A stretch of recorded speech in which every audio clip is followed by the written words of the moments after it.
우선 수첩파동입니다. 수첩파동은 주인공만 바뀐 국기문란 사건 그 자체입니다.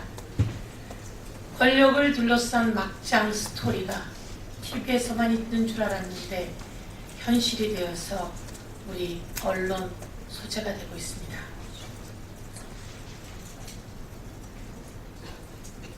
이 어마어마한 권력 암투가 이번 정권에서 지속적으로 반복되고 있는데요.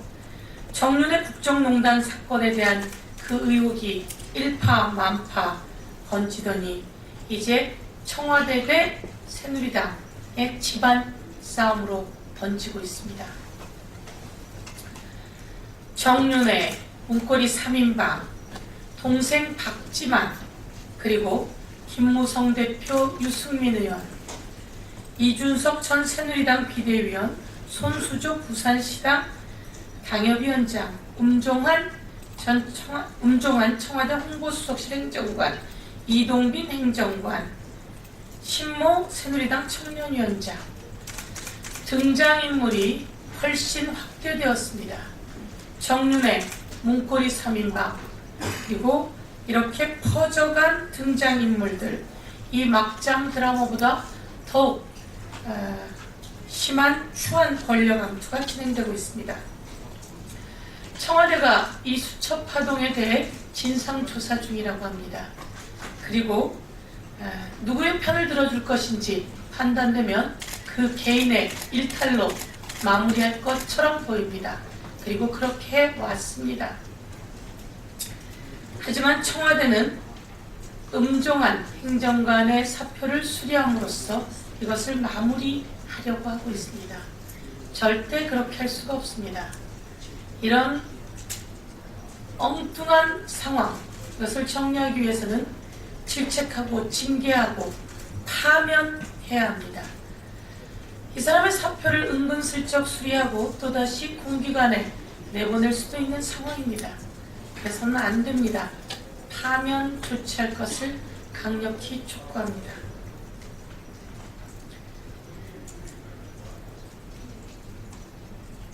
부끄러운 것은 청와대 행정관이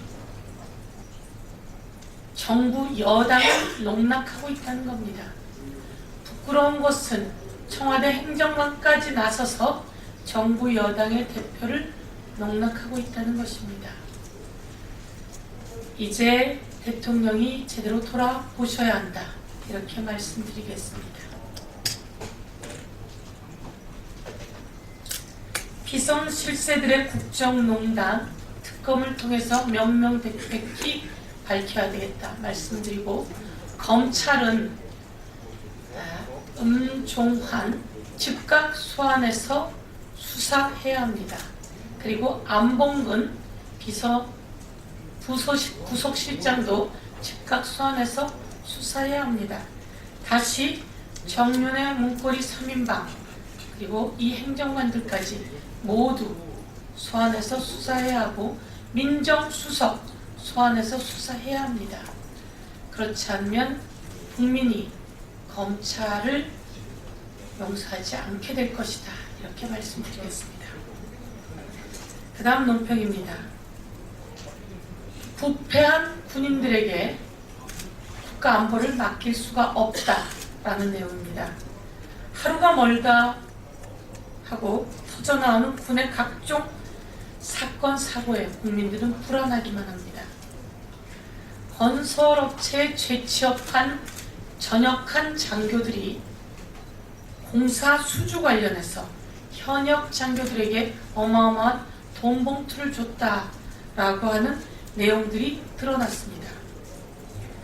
지난 11월 통영함 납품 비리에 군 출신 브로커가 구속된 데 이어서 이번엔 영관급 예비역 장교들의 건설업체 큰폭 로비 상황입니다. 빵봉투, 골프공 세트 밑에다가 현금을 넣어서 전달했다는 겁니다. 그리고 이 로비가 성공하면 다시 현금이 전달되었다는 것입니다. 국방비는 연간 37조나 됩니다. 국민의 혈세 37조를 쏟아부어서 국가 안보를 책임지라고 했는데 이렇게 나쁜 비리만 횡행하고 있습니다. 이들에게 국가 안보를 맡길 수가 없는 실정이 되었습니다. 튼튼한 안보는 군인들의 청렴성에 기인합니다. 튼튼한 안보는 군인들의 청렴성을 근간으로 합니다. 군 내부에 비리가 만연해 있다면 국가의 안보는 흔들릴 수밖에 없습니다. 군은 그간 비리 사건마다 보여줬던 제19 감싸기 이제 즉각 중단하고 일벌백계에서 흐트러진 군 기강을 정리해야 한다, 이렇게 말씀드리겠습니다.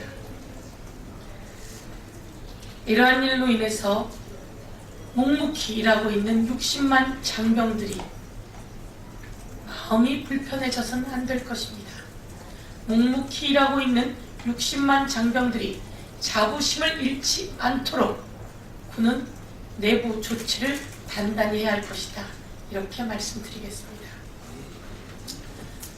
대통령께서는 군 내부에 일어나고 있는 비리 다시 한번 일벌백계해야 한다, 지시해야 합니다.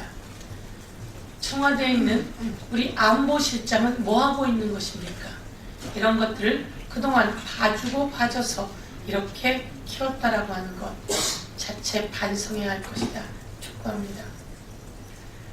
다음은 서민들을 위한다면서 서민들은 빠져있는 1월 13일 부동산 정책에 대해서 말씀드리겠습니다. 빚을 내서 집을 사라고 하던 박근혜 대통령의 부동산 정책, 이제 1월 13일자로 빚을 내서 월세 가라고 하는 부동산 정책이 되었습니다. 자세히 들여다보면 이렇습니다. 기업형 임대주택이 도입될 경우 보증금을 1억 낸 사람은 월세를 70만 원 내고 살아야 합니다. 보증금을 1억 냈는데 월세 70만 원 내야 되는 이 상황, 보증금을 내지 않았을 때는 월세를 122만 원 내야 하는 임대주택입니다. 도대체 이게 뭡니까? 한 달에 보증금이 1억인데 월세를 70만 원 내야 하고 보증금을 내지 않으면 122만 원의 월세를 내야 하는 이 상황을 도대체 박근혜 대통령은 알고 계신 겁니까? 이런 정도가 되려면 한 달 공급이 422만 원은 되어야 한다는 겁니다. 한 달 공급이 422만 원은 되어야 이런 기업형 임대주택에 살 수 있다고 하는데 도대체 대한민국의 서민들을 어디로 내몰고 있는 것인지, 빚을 내서 집 사라, 빚을 내서 전세 가라, 끝내 빚을 내서 월세 살아라. 월급 422만 원 내는 소득자도 이런 어마어마한 월세를 내라. 그리고 기업들에게는, 대기업에게는 택지, 자금, 세금 혜택까지 준다고 합니다. 그것도 모자라서 혹시 대기업들이 수익이 부족할까봐 세탁, 청소, 이자, 세탁, 청소, 이사 이런 모든 종합 주거 서비스까지 대기업에게 넘겨주겠다는 겁니다.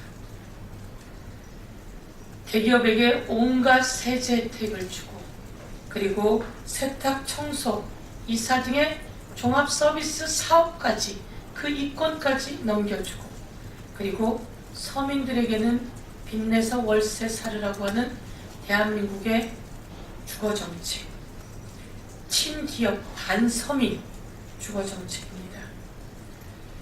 박근혜 대통령이 약속했었습니다. 집 없이, 집 걱정 없이 살 수 있게 해주겠다고.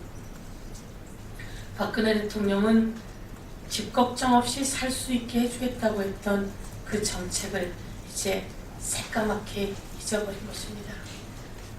대한민국은 더 이상 이런 박근혜 대통령 밑에서 서민들이 살 수가 없는 상황이 되었습니다. 대통령께서 제발 되돌아보아야 합니다. 우리가 하려고 하는 이 정책이 대한민국 99% 서민의 목을 죄는 숨통을 막는 정책이다. 대기업형 임대주택, 이것은 침체벌 정책이고 서민들의 숨통을 막고 목숨을 죄는 반서민적 부채 월세 주택 정책이다. 이렇게 말씀드리겠습니다.